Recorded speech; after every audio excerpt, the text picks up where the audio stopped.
रेवाड़ी विधानसभा और रेवाड़ी विधानसभा की राजनीति हाल ही में 2024 के चुनाव जो कि त्रिकोणीय मुकाबला रेवाड़ी में है। अब बात करते हैं कि कौन होगा सिंहासन का राजा। जी हाँ दोस्तों, हमारे साथ युवा हैं। क्या कहेंगे आप, जिस तरीके से अगर मैं बात करूं तो अब की बार जो पलड़ा है, एक तरफ कांग्रेस से चिरंजीव राव हैं, युवा नेता हैं, दूसरी ओर कोसली से विधायक रहे लक्ष्मण सिंह यादव, जिनको यहाँ पर भेजा गया है, तो इन दोनों में किसका पलड़ा भारी? चिरंजीव राव का पलड़ा भारी है यहाँ पे तो। चिरंजीव राव। हाँ जी। उसका क्यों नहीं है लक्ष्मण सिंह यादव का, चिरंजीव राव का क्यों? लक्ष्मण सिंह यादव को क्षेत्र में कोई जानता ही नहीं है जी। जिसने कोसली ने जिसको नकार दिया वो रेवाड़ी क्यों अपनाए उसको? रेवाड़ी क्यों अपना? जो कोसली ने, अगर कोसली में उसने विकास किया होता तो रेवाड़ी क्यों आना पड़ता उसको? उसकी सीट क्यों बदलती उसकी पार्टी? अगर मैं डबल इंजन सरकार की बात करूं तो हरियाणा में 10 साल राज किया है, वर्तमान में भी वही है। तो इनके जो बड़े बड़े वादे किए थे, चाहे महिला सुरक्षा को ले लीजिए, फिर शौचालय योजना को ले लीजिए, या कहें कि बेरोजगारी पर ले लीजिए, महंगाई पर ले लीजिए, कुछ काम विकास हुआ है? नहीं, कोई विकास नहीं हुआ। इन्होंने रेवाड़ी में एक शौचालय तक इनकी सरकार में तो कोई बना नहीं। चिरंजीव राव जी ने जो बनवाया था शौचालय, खट्टर साहब से उनके 9 लाख रुपए ग्रांट लेकर वो बनवाया था, वो ही बनाया। उसकी इन्होंने मरम्मत भी नहीं कराई है। अगर वो मरम्मत भी अगर ईंट लगा के कर दी हो, वो मरम्मत भी नहीं करा पाएंगे। आज रेवाड़ी में पानी भर जाता है। कई कॉलोनियाँ या कहे कि कई इलाके ऐसे हैं जिनमें 15-20 मिनट बारिश हो जाए तो पानी भर जाता है। इसका क्या कारण है?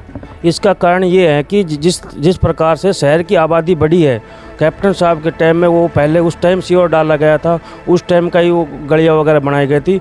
उसके बाद इन्होंने ना तो कोई सीवर, ना कोई बड़ी लाइन डाली है, ना कुछ डाला है। वहाँ की वहाँ जहाँ कैप्टन साहब ने कराया, उसके बाद कोई काम ही इन्होंने नहीं करा। सीवर के लाइन के मैटर में तो इन्होंने कोई बात ही नहीं करी, कोई काम भी नहीं करा। इसी कारण वो ये हो रहा है आज।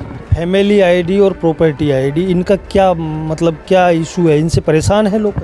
बहुत ज़्यादा परेशान है इनसे जी। सिर्फ यही है, CSC से घर, घर से CSC, कागज़ इकट्ठा करो, फिर कोई दूसरा कागज़ दे देते हैं, फिर तीसरा कागज़ दे देते हैं। मतलब कागज़ों में लगा रहता है। एक आदमी तो परमानेंट उन लोगों को अपने घर में अब ऐसा हो गया हमारे कि एक आदमी तो हमने स्पेशल कागज़ इकट्ठा करने में लगाना पड़ रहा है।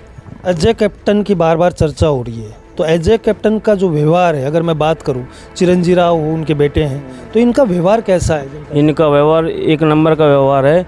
ये हर किसी के सुख दुख में कभी भी, हर गांव में, हर मोहल्ले में, हर शहर में, हर वार्ड में किसी के हर सुख दुख में शामिल होते हैं। ये बहुत अच्छे आदमी, युवाओं के लिए इन्हें बढ़िया काम किया है। मीरपुर यूनिवर्सिटी इन्होंने बनवाई है, पॉलिटेक्निकल कॉलेज इन्होंने बनवाया है, हमारे गांव में भूडला गांव के वहाँ खेल स्टेडियम इन्होंने बनवाया है, संगवाड़ी में CHC इन्होंने बनवा रखी।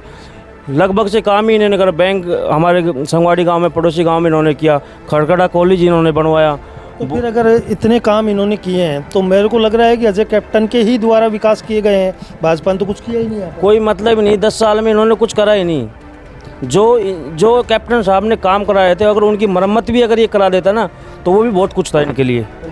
वो भी नहीं करा इन्होंने। अब की बार कितने वोटों से आपको लग रहा है कि चिरंजीव राव, आपके हिसाब से, कि कितने वोटों से निकल सकते? मेरे हिसाब से चिरंजीव राव यहाँ से कम 30,000 प्लस वोटों से जीत के जाएंगे यहाँ से अब के बार। यह है जनता की राय। और लगातार हमने बात की, ये युवा थे जिन्होंने कहीं न कहीं अपनी बेरोजगारी होते हुए उस दर्द को सहा है, देखा है। मगर अब की बार रेवाड़ी विधानसभा बदलाव की ओर है। ये हम नहीं कह रहे, जनता कह रही है। लगातार दिखाते रहेंगे आपको। देखते रहे द पिंक सिटी न्यूज़ के साथ हरियाणा।